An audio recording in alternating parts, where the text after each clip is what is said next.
चलो ठीक है भैया, स्टार्ट करते हैं।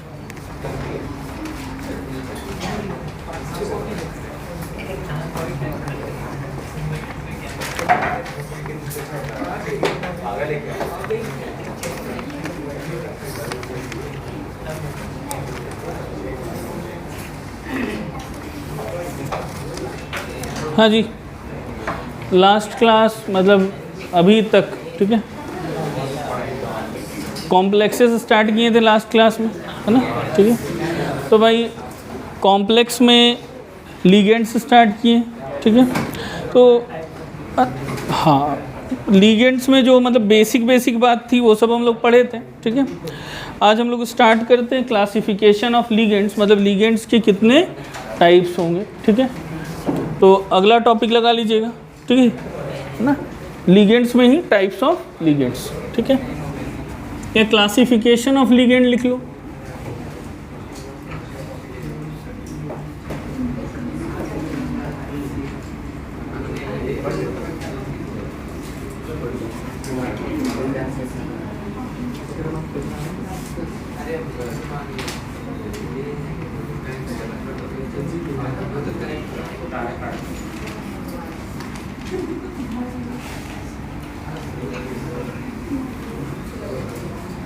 है ना, क्लासिफिकेशन ऑफ लिगेंड्स, ठीक,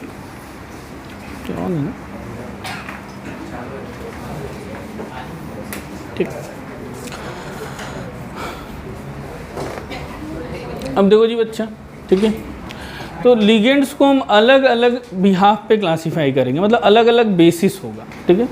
तो सबसे पहला है on the basis of denticity, ठीक है।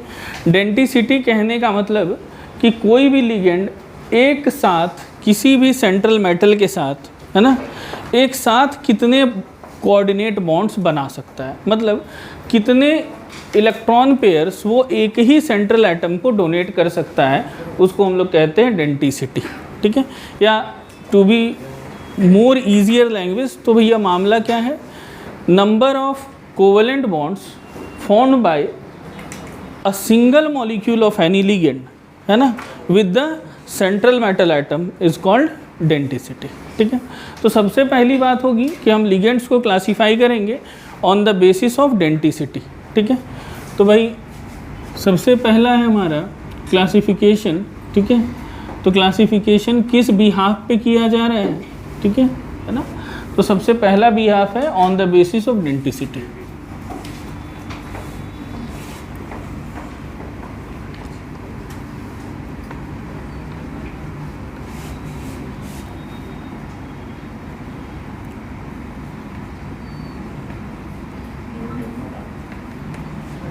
ठीक है।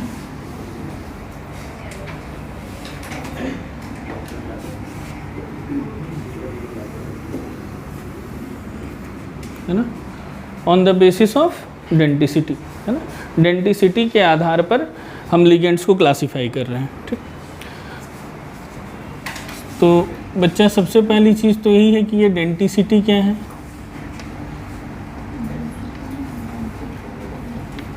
ना। तो डेंटिसिटी हम क्या कह सकते हैं कि एक बार में, है ना, या एक ही समय में कोई भी लिगेंड का एक मॉलिक्यूल जितने coordinate bond central metal atom के साथ बना सकता है, उसे हम उस मॉलिक्यूल की डेंटिसिटी कहते हैं, ठीक है। तो डेंटिसिटी क्या है, नंबर ऑफ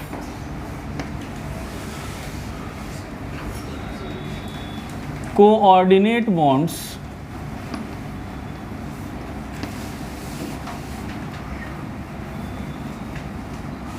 formed by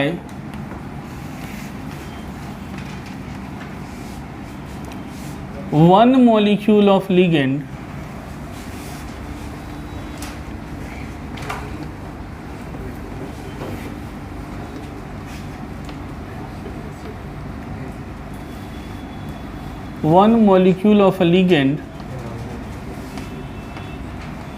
ना, number of coordinate bonds formed by one molecule of a ligands with central metal atom in a complex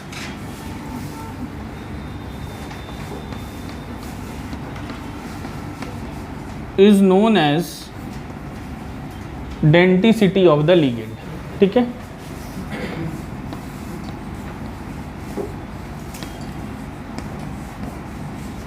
is known as denticity of the ligand, है ना बच्चा। तो लिगेंड की density क्या चीज़ है कि भाई कोई भी किसी भी लिगेंड का एक मॉलिक्यूल किसी एक कॉम्प्लेक्स कंपाउंड में सेंट्रल मेटल एटम के साथ जितने कोऑर्डिनेट बॉन्ड बना रहा है उसे हम उस लिगेंड का डेंसिटी कहेंगे। ठीक है मामला, है ना। अब ये डेंसिटी के आधार पे लिगेंड्स कई तरह के होंगे। अगर किसी की डेंसिटी 1 है तो हो गया मोनोडेंटेट, है ना। किसी की डेंसिटी 2 है तो बाइडेंटेट, ठीक है। 3 है तो ट्राइडेंटेट, है ना। 4 है टेट्राडेंटेट, 6 है हेक्साडेंटेट, ठीक है ना। तो अब आते हैं हम डेंसिटी पे, ठीक है। तो डेंसिटी के अकॉर्डिंग, ठीक है, ये अलग अलग प्रकार के, ठीक। सबसे पहले हम स्टार्ट कर रहे हैं जो कि सबसे ज़्यादा आपको यूज़ होने जा रहा है, monodentate ligands.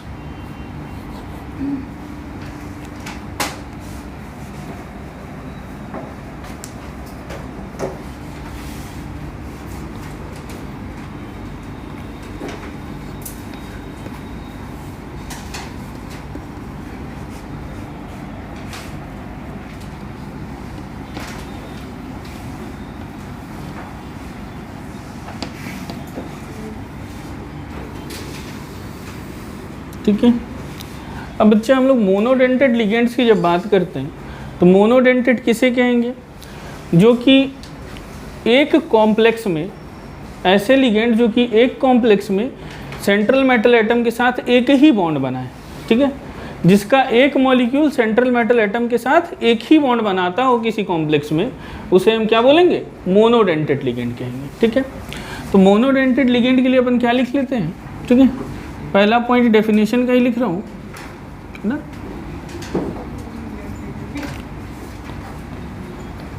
The ligands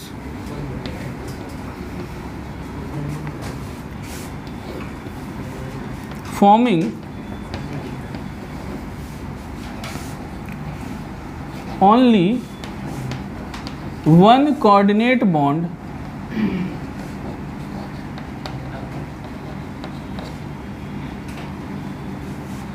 one coordinate bond with central metal atom in a complex। ठीक है।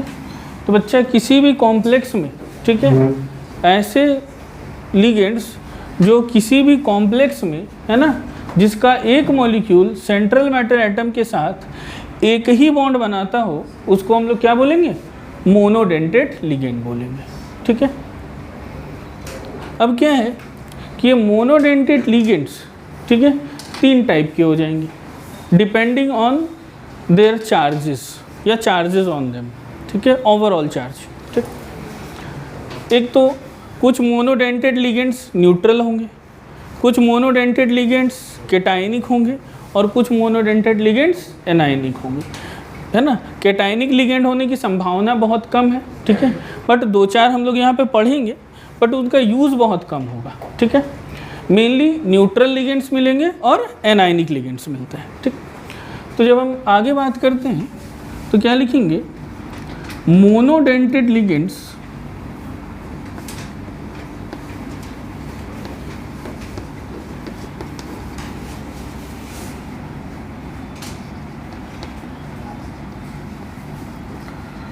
are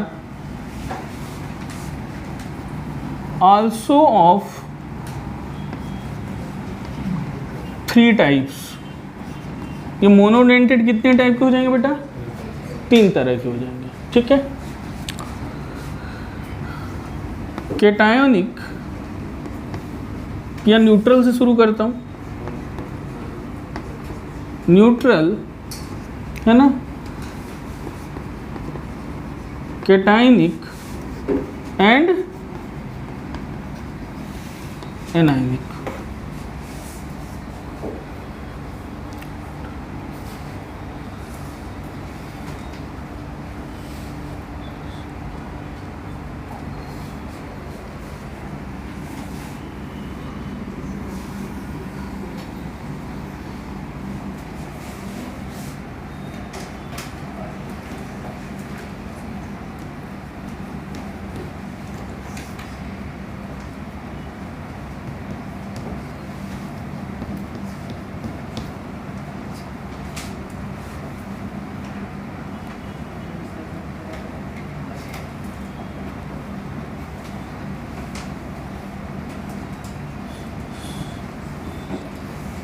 ठीक है। एक हो गया H2O NH3 CS NO, ठीक है ना। एक और ले सकते हो CO, है ना, H2O NH3 CS NO then CO। इन सभी में देखो यार, तो ये सभी जो जुड़ेंगे ना, तो इनमें कोई नेगेटिव चार्ज नहीं है। ये किसकी वजह से जुड़ेगा? लोन पेयर देगा। इसमें जो शेयरिंग करेगा ये पेयर ऑफ इलेक्ट्रॉन, तो किसकी वजह से शेयर करेगा? लोन पेयर दे के शेयर करता है, ठीक है। H2O को अपन कहते हैं एक्वा, अमाइन, ठीक है। आए बात समझ में? CS क्या हो जाएगा? हाँ बेटा, CN साइन होता है, CS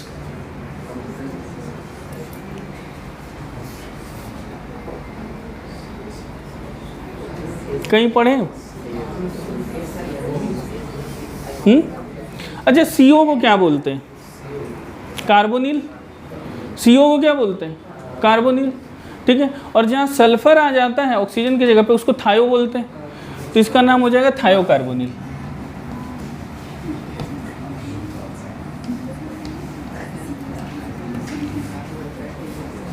बात समझ में आया? ठीक है। जैसे मान लो OH होता है तो उसको अल्कोहल बोलते हैं, SH हो जाता है तो थायोल बोल देते हैं, थायो आ जाता है। तो अगर CO है, क्या हुआ? ठीक है, तो CO को बोलते हैं क्या? कार्बोनिल। और CO के जगह पे क्या आ गया? S आ गया, तो उसको बोलती है थायोकार्बोनिल। ये क्या हो जाएगा जी? NO।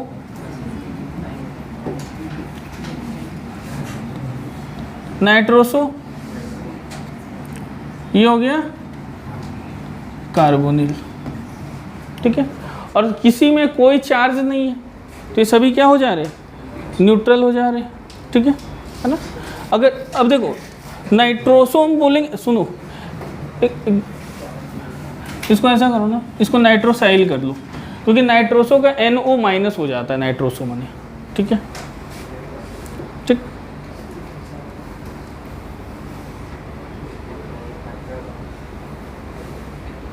क्लियर? अब देखो, जैसे बेटा अब अगर तुम ये 5 भी याद रखोगे ना, तो बाकी के न्यूट्रल तुमको समझ में आने लग जाएंगे। जैसे NH3 अगर न्यूट्रल है तो दूसरा मैं PH3 ले सकता हूँ, है ना। PH3 को बोलते हैं फॉस्फीन, ठीक है। और अगर PH3 न्यूट्रल है तो ऐसे अगर लिख लें PCH3 होल 3, तो ये हो गया ट्राइमिथाइल फॉस्फीन।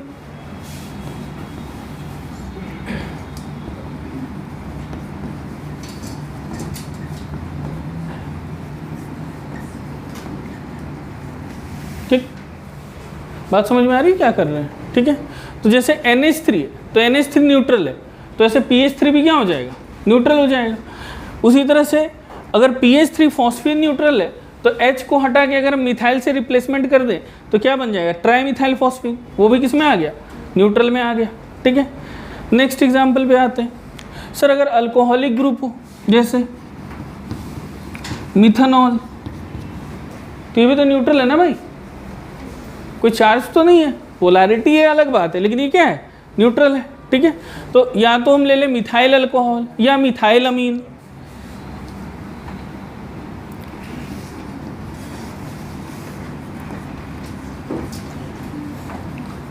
मिथाइल अल्कोहल, या मान लो ऐसा ले लिया,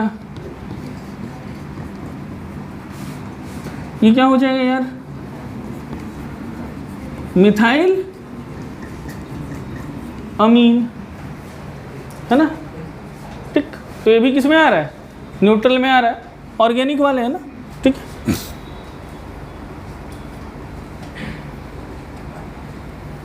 ठीक, लिख लिया? हाँ, अच्छा नंबरिंग कर देते हैं।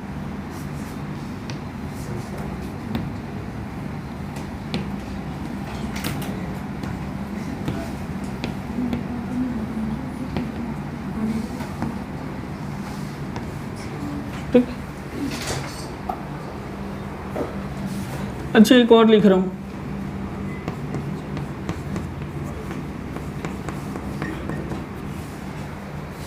इसका नाम क्या होगा जी?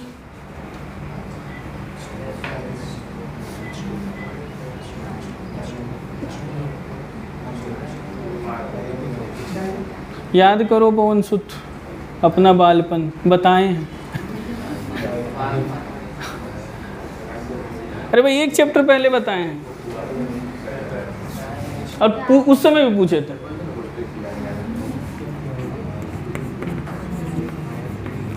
हाइड्रोजन याद आया? बताएं। ठीक, हाँ एक और लिख लेता हूँ न्यूट्रल में यहाँ।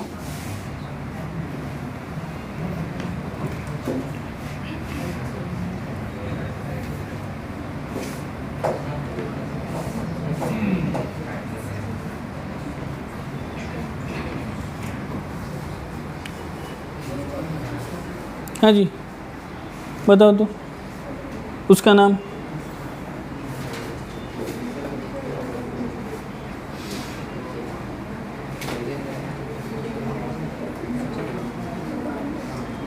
आदर्श, इसका नाम क्या है जी?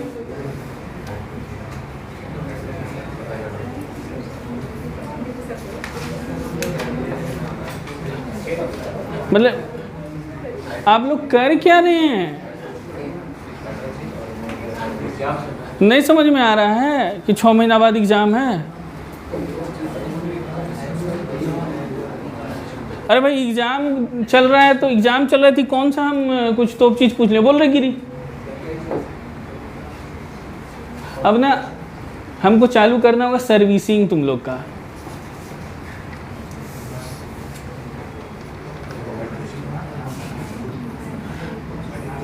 धन्य है मैं 12th क्लास के बच्चों को पढ़ा रहा हूँ।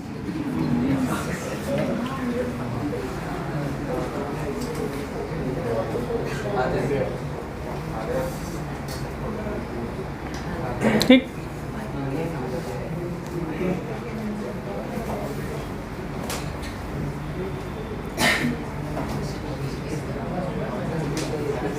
ठीक, क्लियर।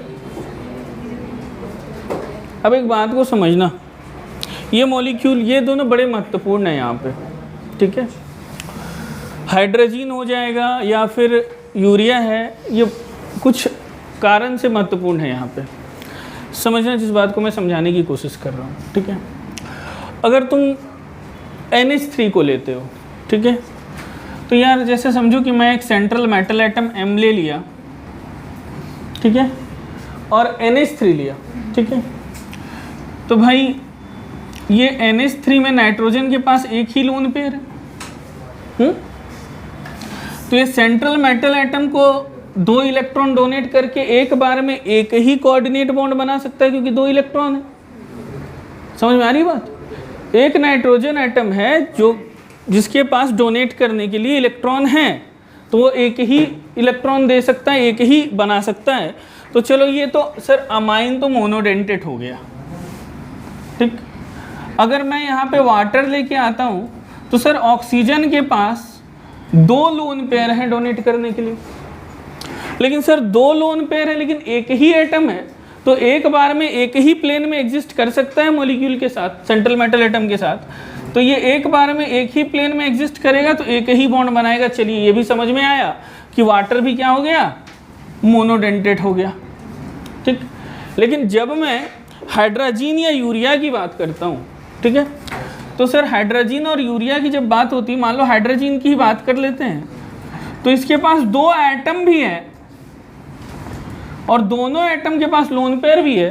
तो अगर ऐसा समझो कि अगर यहाँ पे मैं एक सेंट्रल मेटल एटम लाऊं तो यहाँ इसके पास लोन पेयर है, यहाँ भी लोन पेयर है, तो ये यहाँ से भी एक डेटिव बॉन्ड बना सकता है, यहाँ से भी एक डेटिव बॉन्ड बना सकता है।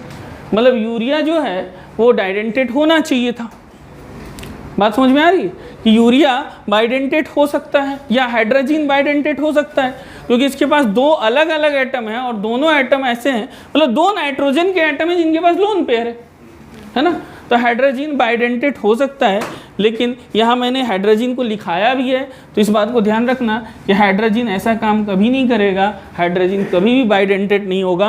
हाइड्रोजन हमेशा कभी भी अगर रिएक्शन में पार्टिसिपेट करता है तो वो एक बार में एक ही डेटिव बॉन्ड बनाता है। हाइड्रोजन जो है वो ऑलवेज मोनोडेंटेट है। तो हाइड्रोजन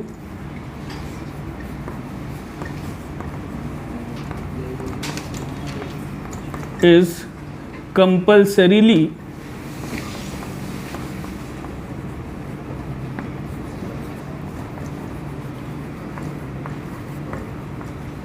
मोनोडेंटेड। हाइड्रोजन जो है कंपलसरी है कि वो मोनोडेंटेड ही होगा।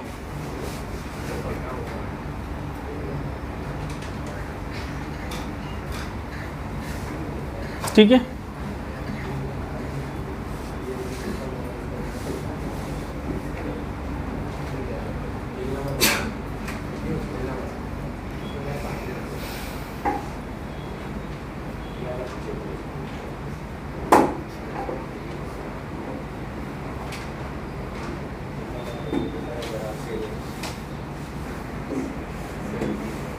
हाँ।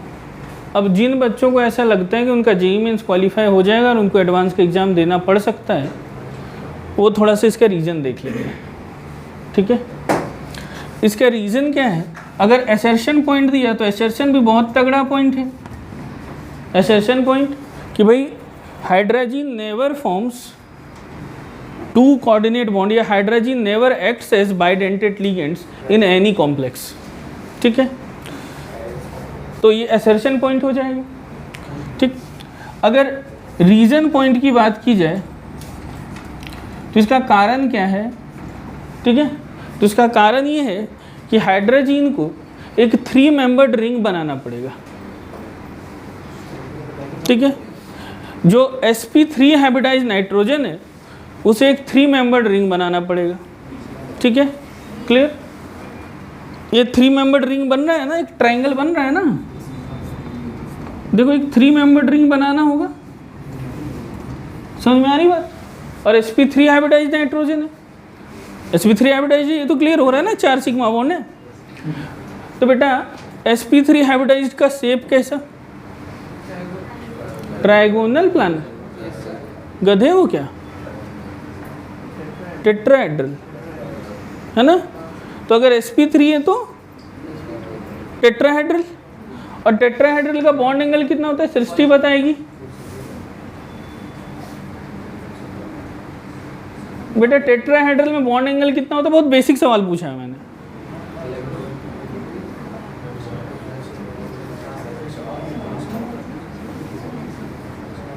कितना होता है जी अदिति?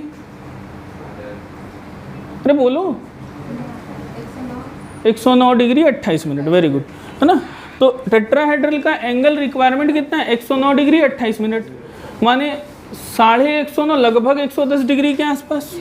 ठीक, और अगर ये एक ट्रायंगल, इक्विलेटरल ट्रायंगल के जैसा रिंग बनाएगा तो उस 109 डिग्री को अपने को कॉम्प्रेस करके 60 डिग्री में लाना पड़ जाएगा इस रिंग में। इस रिंग में उसको लाने का मतलब क्या बन रहा है कि हम जिसका हाइब्रिडाइजेशन के हिसाब से जिसकी इलेक्ट्रॉनिक ज्योमेट्री का रिक्वायरमेंट 109 डिग्री का है, ठीक है, उसे हम कॉम्प्रेस करके 60 डिग्री में ला रहे हैं, लगभग आधा करने की कोशिश कर रहे हैं।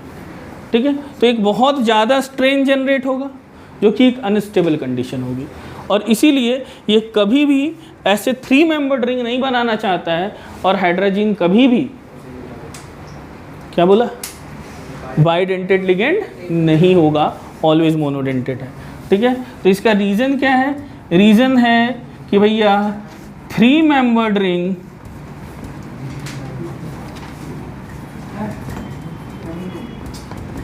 Is not possible.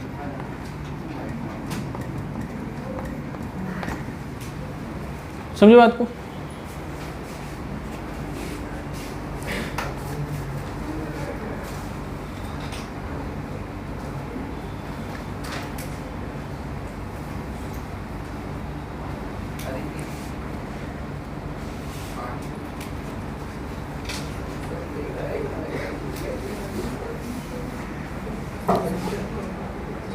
हाँ जी बच्चे, अब थोड़ा सा मैंने बोला हाइड्रोजन के साथ, मैंने एक और बोला यूरिया, क्या हाइड्रोजन के साथ थोड़ा सा यूरिया भी इंपॉर्टेंट हो जाता है, ठीक है।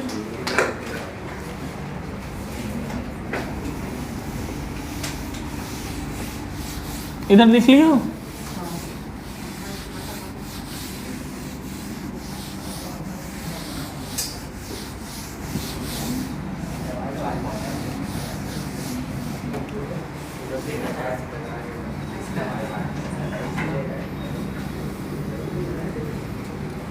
और बेटा खरगोश वाली गलती ना करें, हाँ ठीक है, कि जब हम 11th में आए तो बहुत सीरियसली पढ़ाई किए, 11th हमने ठीक ठाक पढ़ रखा है, 12th भी शुरुआत अच्छे से किए, लास्ट 12th के 6 महीने हम ऐसे गुजार दिए, ये गलती कभी ना करें।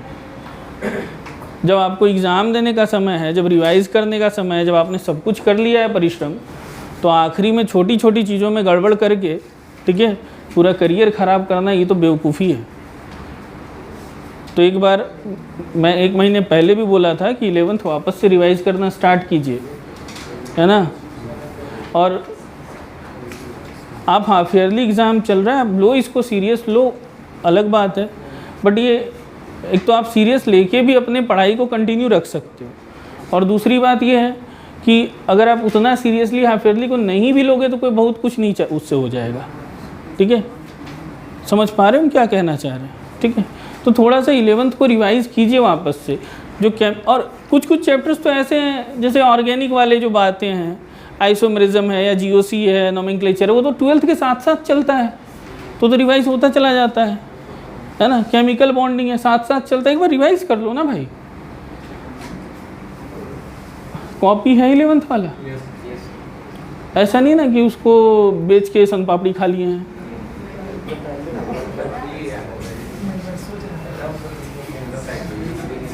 चलो ठीक है। अब देखो जी बच्चा, अगला मैंने जो यूरिया लिखा रखा है, देखो ठीक है, अगर यूरिया की बात करते हैं, ठीक है, तो सर रे आनंद, ठीक है, अगर यूरिया की बात करते हैं तो बच्चा यूरिया के स्ट्रक्चर को भी अगर ध्यान से देखोगे, यहीं पे समझ लो, अगर यूरिया के स्ट्रक्चर को भी अच्छे से समझने की कोशिश करोगे तो यूरिया के पास, ठीक है, ये 2 नाइट्रोजन के एटम्स हैं जिनके पास लोन पेयर है, ठीक है। इवन ऑक्सीजन के पास भी तो लोन पेयर है, और 2 लोन पेयर्स हैं। मान लो 2 में से वो किसी एक के साथ ही डोनेट करता हो, ठीक, और दोनों नाइट्रोजन से भी डोनेट करने लगे, तो इसकी डेंसिटी तो 3 होनी चाहिए, लेकिन फिर भी हमने इसको किस में लिखा है? मोनोडेंटेट में। वाई? सोचिए।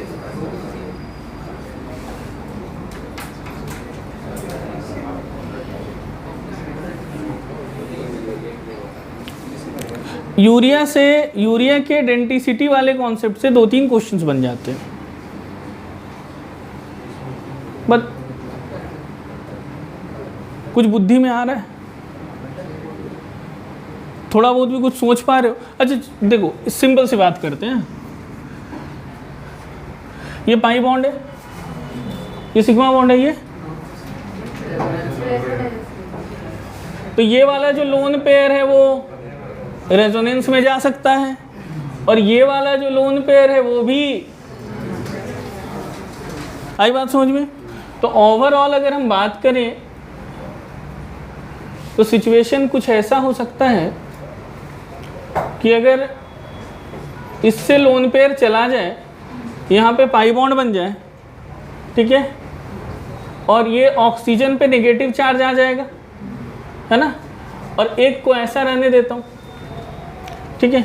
दूसरे सिचुएशन में अपन क्या कर सकते हैं कि अगर दूसरा वाला अमाइन भी गया होता है तो यहाँ पे नेगेटिव चार्ज आता है, तो ऐसा करता हूँ मैं कि एक पार्शियल पाई बॉन्डिंग ऐसे ऐसे दिखा देता हूँ, और ऑक्सीजन पे तो नेगेटिव चार्ज आ रहा है। तो सत्य ये है कि यूरिया ना नाइट्रोजन की इलेक्ट्रॉन से कोऑर्डिनेट बॉन्ड बनाता है, ना इधर वाले नाइट्रोजन से, ना उधर वाले नाइट्रोजन से। यूरिया जो इलेक्ट्रॉन डोनेट करता है वो ऑक्सीजन वाला इलेक्ट्रॉन डोनेट करता है, ठीक है, और ऑक्सीजन कितना है? 1। तो डेंसिटी कितनी हो गई, ठीक है ना, बात समझ में आई, ठीक।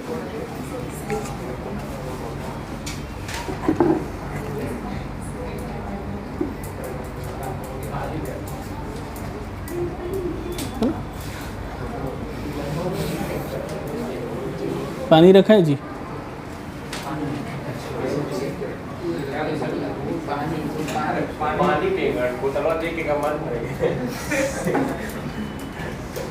चलो ठीक है।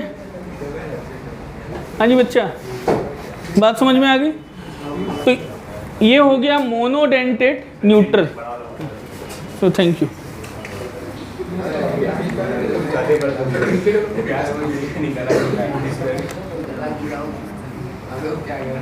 ठीक, इधर बात समझ में आ गया बच्चा।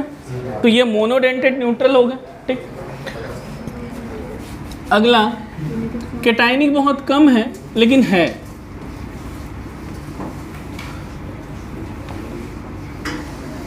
मोनोडेंटेड कैटायनिक, ठीक है, ठीक। First one is O2 plus. O2 plus का नाम है ऑक्सीजीनियम। क्या बताए थे जी, ईएम लग जाता है ना, तो एक हो गया O2 प्लस, है ना, क्या नाम होगा, ऑक्सीजीनियम। सर O2 प्लस है, प्लस वो हुआ एक इलेक्ट्रॉन लूज करके, उसके पास एक इलेक्ट्रॉन है स्टेपनी वाला, उससे वो कोऑर्डिनेट बॉन्ड बना सकता है। तो ऑक्सीजीनियम क्या है, कैटायनिक है, फिर भी ये लिगेंड की तरह काम कर सकता है, ठीक है। दूसरा है आपका NO प्लस, अभी बताया था ना यार, ठीक है ना, नाइट्रोसाइलिनियम,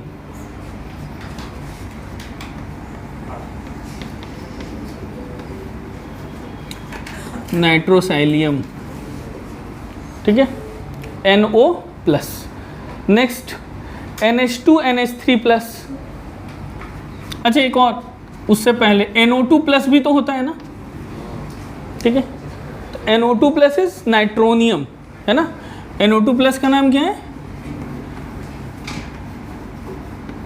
नाइट्रोनियम, ठीक है। और एक और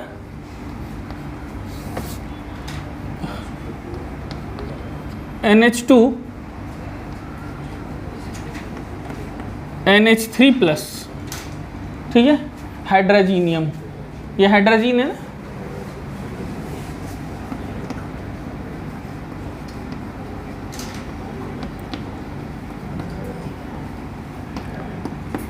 तो ये चार है मोनोडेंटेड कैटायनिक, ठीक।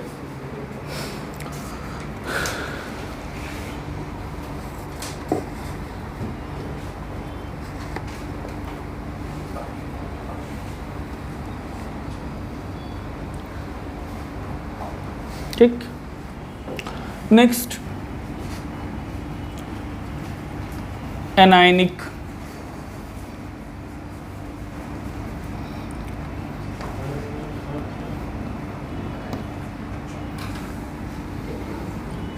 है ना। अगला क्या हो जाएगा, अब मोनोडेंटेड की ही सिर्फ बात कर रहे हैं, है ना। तो मोनोडेंटेड में एनायनिक, तो मोनोडेंटेड एनायनिक में सारे हेलोजन हो गए पहली तो बात, ठीक है। तो सारे हेलोजन ले आओ, कौन कौन जी, F minus, Cl minus, Br minus, I minus, क्या क्या नाम हो जाएगा, फ्लोरिडो, क्लोरिडो, ब्रोमीडो, ठीक है, क्लियर। अच्छा इसको फ्लोरो क्लोरो ब्रोमो आइडो भी लिख सकते हैं ना, कोई दिक्कत थोड़ी है, ठीक है। फ्लोरो क्लोरो ब्रोमो आयोडो, ठीक। अगला ऑक्सीजन भी तो एनायन बनाता है यार, O2 माइनस क्या हो जाएगा, बोलिए madam, O2 minus oxido, oxo भी बोलो या ऑक्सीडो बोलो, दोनों सेम है। ऑक्सीडो बोलो या ऑक्सो बोलो, ठीक है ना। नेक्स्ट बचपन वाला OH माइनस क्या हो जाएगा जी, हाइड्रोक्सो या हाइड्रोक्सीडो,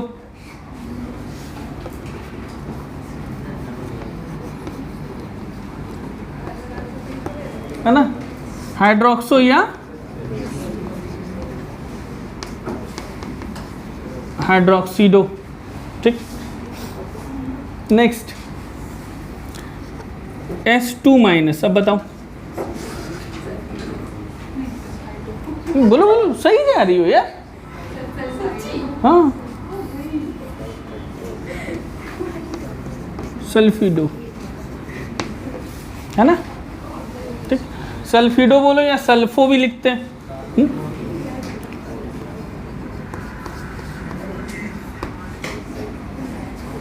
ठीक। नेक्स्ट CH3O माइनस क्या हो जाएगा बच्चा, ये मिथॉक्सो, वेरी गुड। अरे बस एक बार ट्यून पकड़ लेना है और क्या, है ना, ठीक, हो गया मिथॉक्सो, ठीक है। अच्छा नेक्स्ट, ठीक है, यही लिख देता हूँ,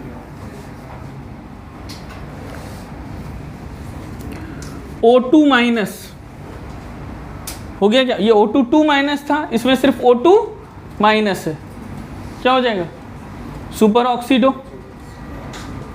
O2 माइनस सुपर ऑक्साइड में होता है ना, जैसे KO2,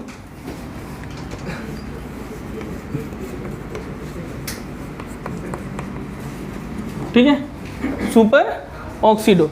ऐसे ही O2 2 माइनस अगर हो जाए तो, ये O2 माइनस है, मैं बोल रहा हूँ O2 2 माइनस क्या हो जाएगा, परऑक्सीडो, है ना।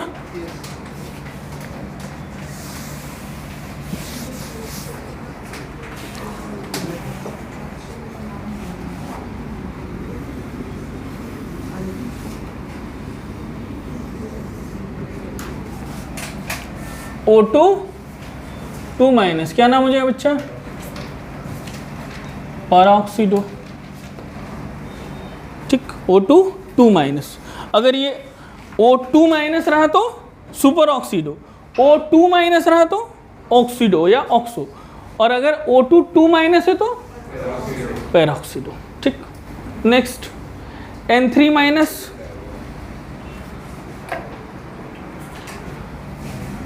नाम सुने हो ना इसका यार, अजाइड बोलते हैं, एजिडो, है ना, अजाइड बोलते हैं, ये हटा के वो लगता है। Next N3 minus, N3 minus, ये N3 माइनस है, ये N3 माइनस है, इसको क्या बोलते हैं, नाइट्राइड कहते हैं, तो क्या हो जाएगा, नाइट्रीडो,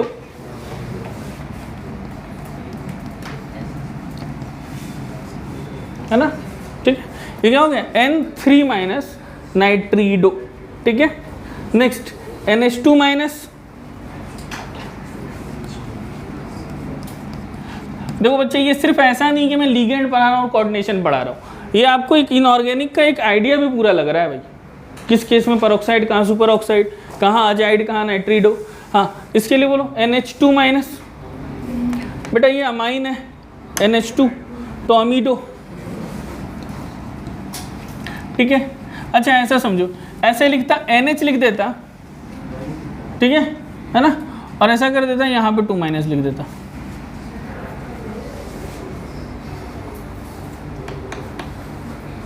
इमीड बोलते हैं ना यार, तो क्या हो जाएगा, इमीडो,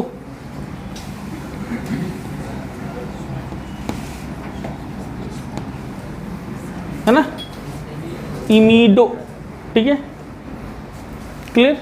और सबसे छोटका लिगेंड, इसको क्या बोलते हैं बच्चा, H minus is called hydride, तो हाइड्रीडो,